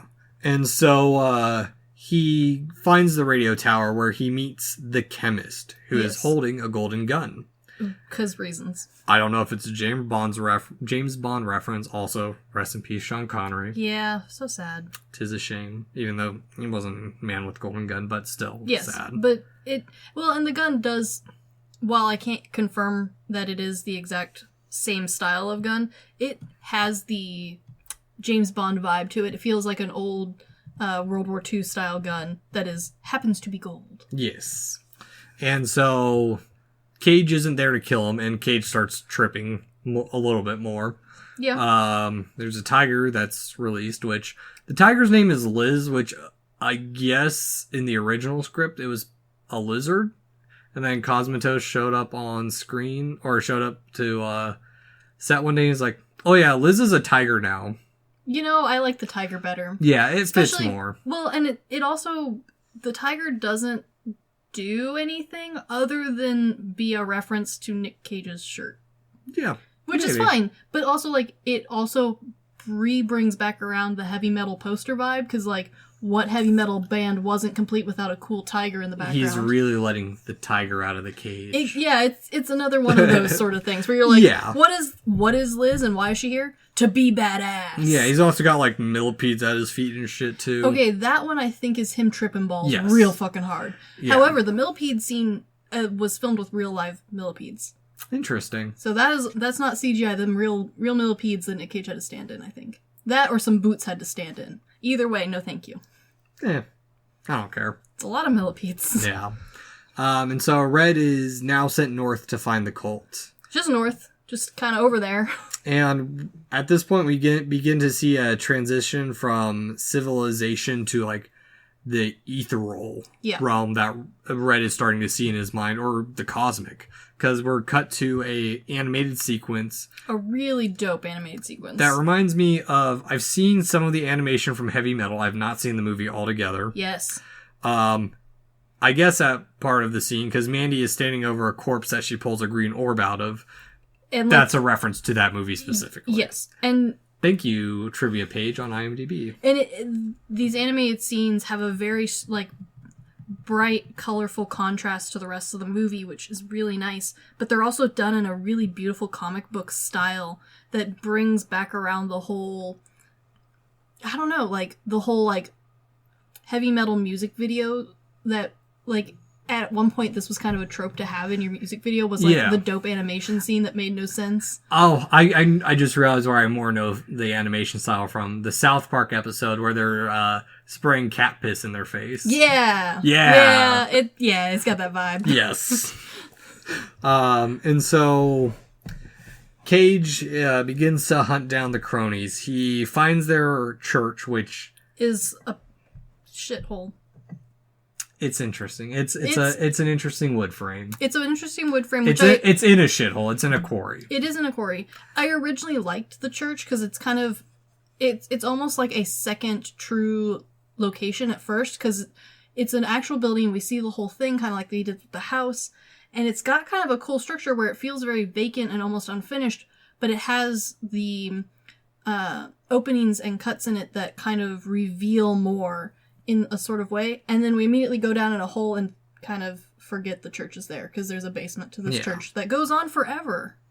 Yeah, well, we'll get into that in a minute. So, the first victim is Brother Swan, who is accompanied by Sister Lucy, which... Sister Lucy, goodbye. God, I'm so glad he fucking kills Brother Swan. Because Brother Swan is sitting there bitching and complaining, and he just fucking takes him out. Which is, honestly, you kind of spend the whole movie being...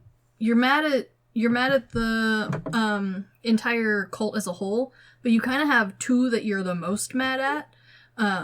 And yeah, Brother Swan is very high up there. Yes. Sand would be my second. Like, Swan is the first just because he bitches so much, and then Sand just because he's second just because he's slightly more interesting. Yeah. It's kind of the only reason I want Swan dead first.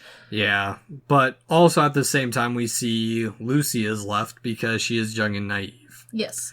And then we cut to Brother Harker, who's cleaning his car, and the axe is beautifully flips through the air.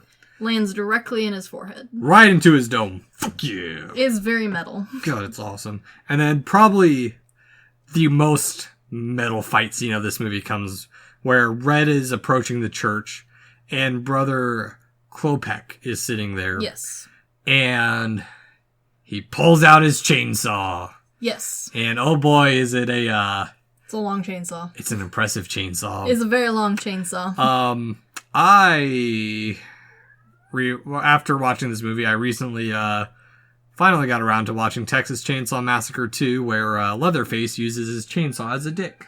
Yeah, similar vibes. Yeah, similar vibes. And man, they battle it out with the chainsaws. Cage's chainsaw being significantly smaller. It also wouldn't start for the beginning, which adds a level of anxiety to the movie that we didn't have earlier, because before this, we kind of have the same doped up feeling that Red is feeling throughout the whole movie, probably because of the drugs. But And adrenaline. And adrenaline. So we haven't really had a battle where we feel like Red is going to potentially lose. This is the first one where you're like, this might not end right. Yeah. And as I like to say the outcome of it, it's not the size that matters, but the motion of the ocean. Yes. And also don't lay on a chainsaw. Yeah. Oh man, it's so fucking dope. It's very cool. Okay, so again, up until about halfway through the movie's slow, but like we mentioned, this is the most metal part of this entire fucking movie. Yes, very much so. Yeah. And so, Red enters the church. Yep, we got two left.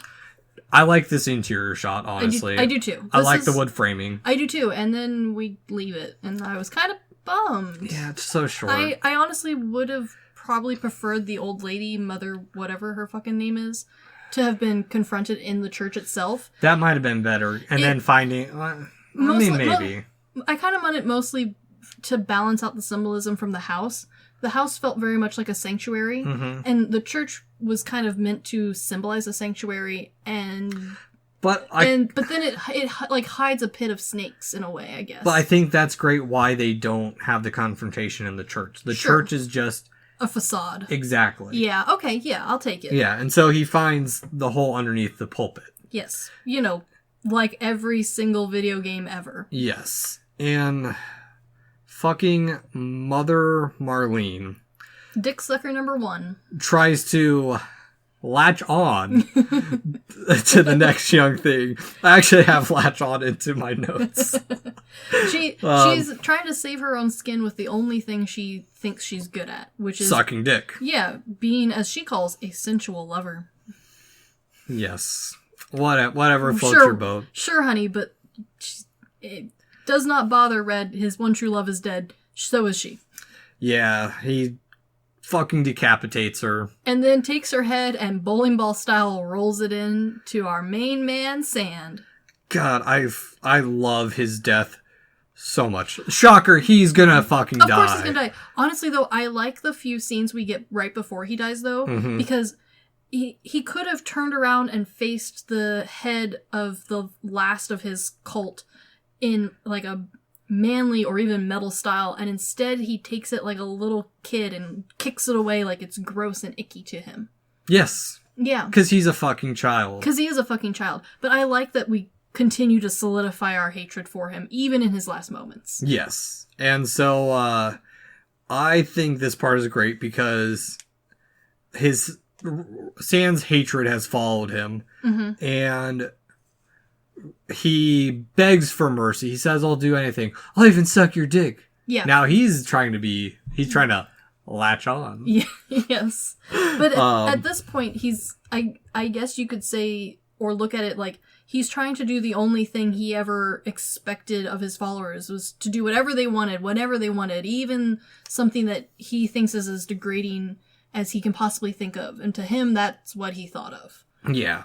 And didn't try real hard, but okay. Man, Red just fucking crushes his skull. Yes, this was the last part of the movie where my husband went, I have questions, but okay. Who cares? It's so fucking badass. It is very metal. Again, if you're really into actual death and the actual head crushing, you'll have questions, but take it for what it is, and you'll be fine. Yeah. His eyeball pops out, which is kind of cool. It's fine. At this point, you're not paying attention to that, the reality of stuff. He's tripping on cosmic LSD. He is tripping on cosmic LSD. Who knows what the side effects are? The last person we know that took it, he ran into with a truck, and it flipped the damn truck. They got told they were demons, last people who took this shit. Yeah. And so, as he leaves, the children of the new dawn are cleansed from the earth. Yep. And through fire again, their church burns. And there's actually, real quick, there is a thing Sand says towards the end. Or no, Red says towards Sand, which is great.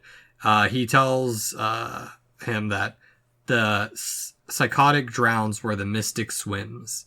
And I learned from IMDb trivia that it is a variation of a quote by Joseph Campbell, who many people know of writing The Hero with a Thousand Faces. Not the soup guy. But this comes from his book, Psychology of the Future, Lessons for Modern Conscious Research. A lengthy title. Yes. The psychotic drowns in the same waters in which the mystic swims with delight. Yes. I like the interpretation of it. Yeah. Basically, Sand's downfall is he's psychotic.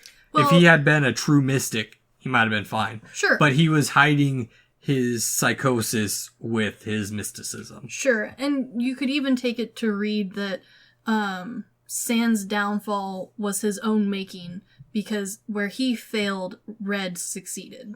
Yeah. Kind of. Red does better on LSD than Sand did. Yeah, it's really a battle between true love and surface level love. Sure. Oh yeah. Where Sand only wants to fuck Mandy. Yes.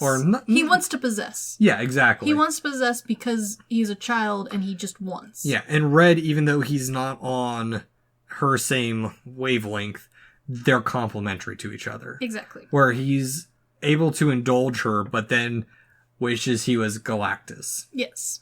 Exactly. And so Red drives away in a dope hearse. Yes. I mentioned I want a hearse at some point. Good luck getting a hold of one. Yes, they are a pain in the ass too, but it'd be fun to haul lumber around it. Sure. And as Red drives away, he begins to hallucinate about his wife, and the landscape becomes very alien-like. Yeah. But at this time, we're also starting to get his flashbacks to when he meets Mandy, and this is where he's wearing his 44 shirt. The one he met her in. Yes, which is why that was his favorite shirt. Aw, adorable. Yes, and so drives off into the cosmic landscape of California. Yeah, at this point, the landscape has completely changed. We've got different planets in the skies. It's all full-on trip. Yes. And I don't know, I like the ending of this. I do too. I want more, but I don't. Oh yeah, no. You're satisfied with what you get, but if you kind of almost have the desire to rewatch it. Yes. Which is nice. Exactly. And that's the thing, and why I want to go back and rewatch it again, because there's just so much to digest in this movie. There is. There's a lot. We've been talking about it for like an hour and a half, but that doesn't cover a lot of it. It's a close to 2-hour movie. Yeah. And there's just so much visuals with it that we had to skip over because we can't go over all of it. Yeah, we can't describe it. it's like 2001: A Space Odyssey, where there's so much visual going on with it. Oh yeah, it's one of those movies that if you're even remotely interested, you just have to experience it. Yeah, exactly. And it's one of those revenge stories where I don't feel that Red was in the wrong at all. No.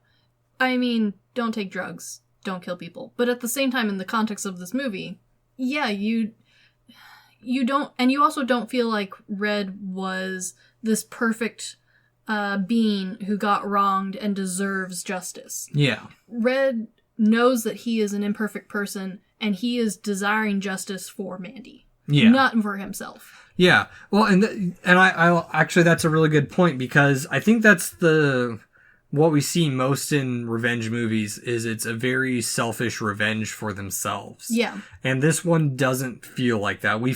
It's truly it's a love story that turns sour. Yes, very much so.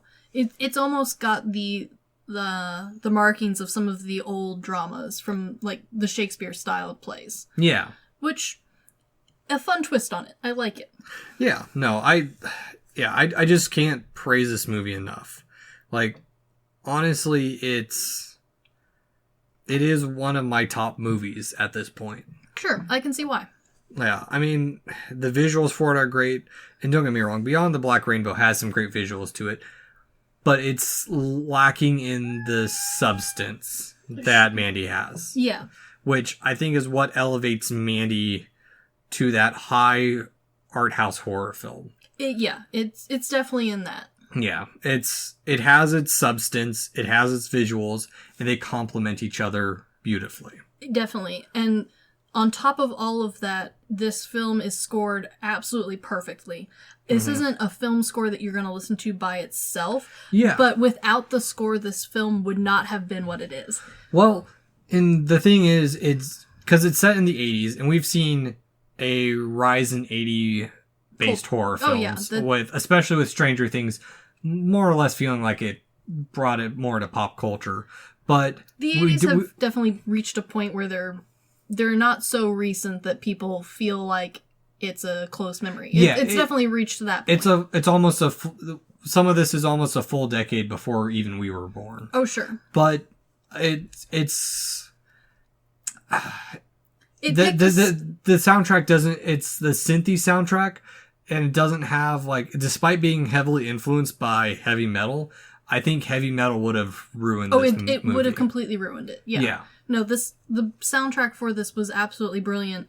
It was done by, and I'm going to butcher his name, I'm so sorry, but Johan Jonasson, who is an Icelandic composer. I've listened to his works from some of his other films. He doesn't have a huge repertoire, but everything I've heard him in, I've absolutely loved. He's definitely one of those composers that he doesn't just want to compose for the listening purposes, but he wants to really add something to the story, which I really like. He also has a pretty distinct style of film music, and this is a good example of it. Unfortunately, this was the last film that he did before he died, and I think there's a little dedication to him. Yeah, this movie is dedicated to him. So, I don't know. It's one of those. This is why I'm very curious about Cosmatos's future. Yeah, because it takes him like 9-10 years. Because I think Beyond the Black Rainbow came out in like 2009, 2010, something like that. Mm-hmm. And then Mandy came out in 2018. Yeah. Again, these movies come from a very personal space for him. So, if you listen to the Visitations podcast episode, he's very guarded about a lot of things. Oh, for sure. Because they try and talk to him about some of his fears and stuff, and he can't go into that. Which fine, yeah, makes sense. But like, I think that's what's great about him too, is that he's revealing, but he's also not at the same time. Just enough. It's very much like Stanley Kubrick, where a lot of people thought Kubrick was this eccentric, but he was just a very closed-off person. Sure. Well, not closed off. He was a very private person. Yeah. And that makes sense. These films are a reflection of the tragedy in his life and him trying to deal with them. Sure. And I think Mandy is a good entry point for what I kind of like to think of as the modern art of film. Mm-hmm. doesn't necessarily need to make sense to you. It makes sense to the people who made it. Yeah. And there's a beauty in that. And there's an appreciation to that. It's not everyone's favorite art style, that's for sure, but it's definitely something that once you take time to learn a little bit about the people who are involved, there's an appreciation there for it. Yeah, and I think part of it too is there's a change in specifically American mentality to film, where people aren't following the award-winning films as much anymore. Like, I would argue not at all.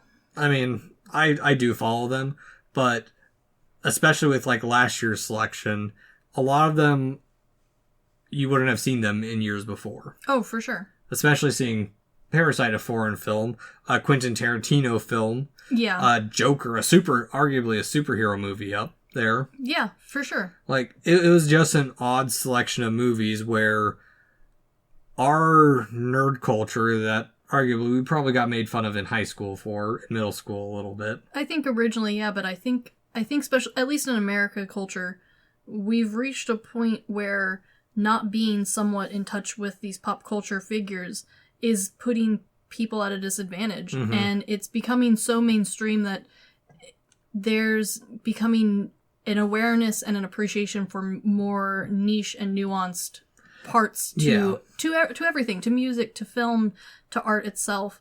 And I think there's, especially now, becoming more of an openness to accepting that and appreciating that and letting others enjoy and make that. Yeah. And I think Mandy is a good starting point to seeing the more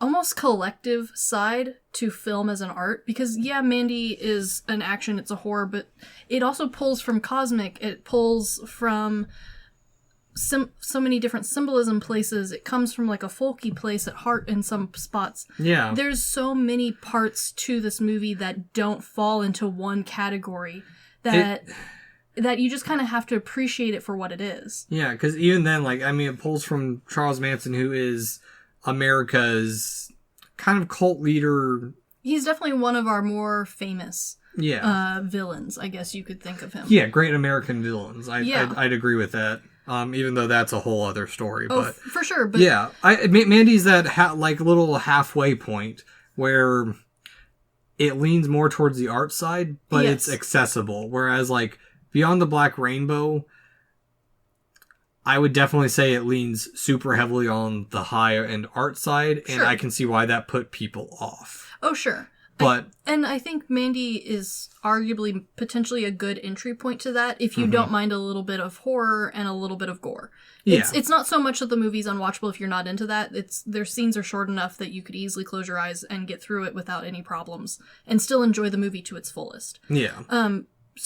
But at the same time, it's such a good introduction to the high art style film that I think it might open doors for a lot of people, because that is a whole genre of film that a lot of people don't get to see. Well, and I think we've seen it in other works, such as Robert Eggers, who's a newer director who did The Witch in the Lighthouse. Oh, sure. And his next film's a Viking revenge story. Oh, sure. But I mean, we've seen other stuff like The Blackcoat's Daughter.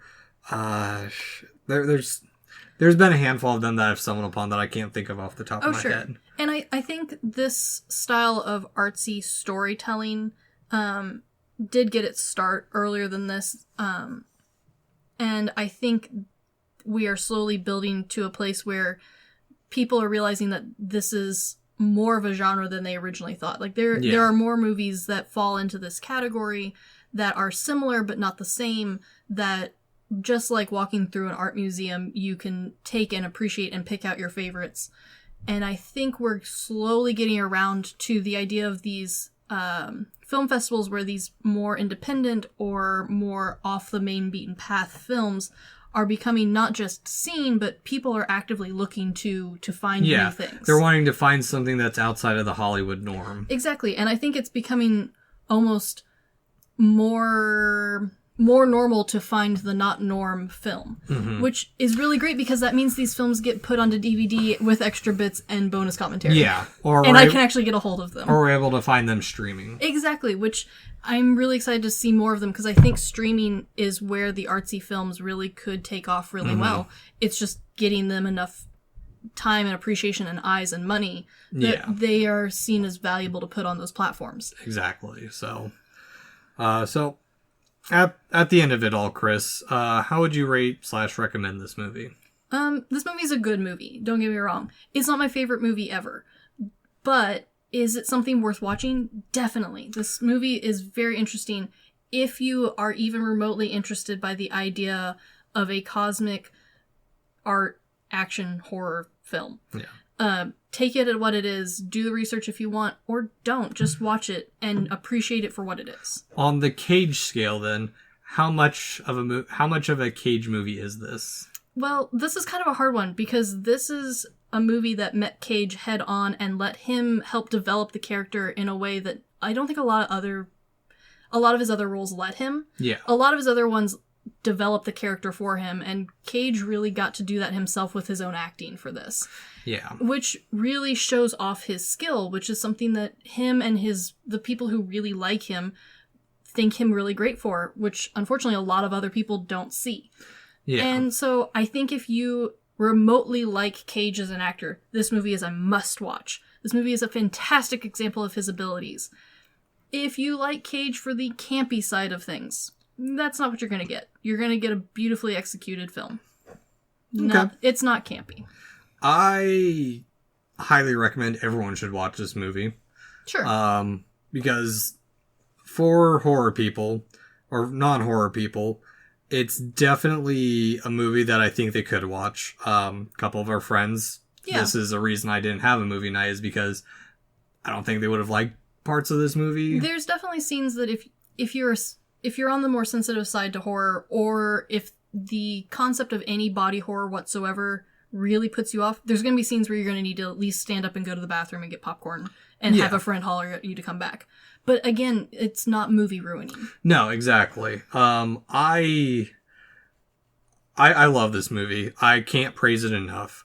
I am going to make my family watch it over Christmas at some point. Honestly, I think this is a good one for your family to endure. Yes. I don't think certain members of my family will like it. But at the same time, this is one of those films that if you don't like this sort of film, you won't like it right off the bat. I know in our house when we watched it, there was a couple people who, not a high fan, and then after sitting on it for a day, were like, you know what, the visuals I liked. Yeah. I would have liked experiencing the art of this movie.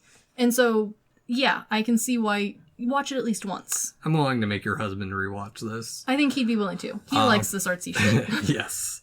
On a Cage meter level for myself, this is what I consider his best performance of anything I've seen. For sure. Granted, I haven't seen everything he's done, but at this point, though, we've watched a pretty wide variety of his movies. Yeah, my collection right now is about halfway through his library of work. And we spent a lot of time trying to pick movies that were both on his really bad list and on his really good list, and everything in between. And on my Cage scale, there's one scene where he's in the trailer. Oh, yeah. That feels very Cage-esque. That's the only way I can explain it, because... Yeah, I think part of it is him interacting with another actor in the dialogue set brings you back to him being Cage. But it's just a hint of it. It is. It's just a hint. And honestly, his transformation for this movie really helped solidify me as a Cage, fan of him as an actor. Mm-hmm. Normally when Cage puts on outfits or makeups or tries to lose or gain weight or grow a beard for a movie, it still looks like Cage, just in costume. Yeah. This one doesn't. This one, he looks like Red the character, and I appreciate that a lot. I will say, the beard-wise, I have watched Joe, and that's actually a really good role. Oh, yeah. He's really good in that, too. Oh, yeah. I'm not saying the beard's not distracting either once you actually see it on screen. It's just that one screenshot that people took. Oh, yeah. But normally when you watch it, the first thing you think is, that's Nic Cage. Yeah. And in this one, while it's Nic Cage, you can't get away from the fact that Nic Cage looks like Nic Cage. He also kind of doesn't look like Cage. He kind of looks like this dude Red, and I like it a lot. I really appreciate the effort he did. Good. I'm glad you liked it. Yeah. I'm expanding my Cage to people, so... Yeah, this is a good one. Yeah, so... But Anywho, I am excited for the second episode of this month because I learned from IMDb trivia. I could not confirm whether this is true or not. Mm-hmm. Our next film is supposedly Panos Cosmatos' favorite Cage film. Oh boy. And also, he has said that he is looking forward to potentially working with Cage again. That's awesome. Cage wants to work with him. Which is good, because honestly, I think these two together were quite the powerhouse. Exactly. So, anywho, this has been The Good, the Bad, and the Weird. Thanks for listening. Peace.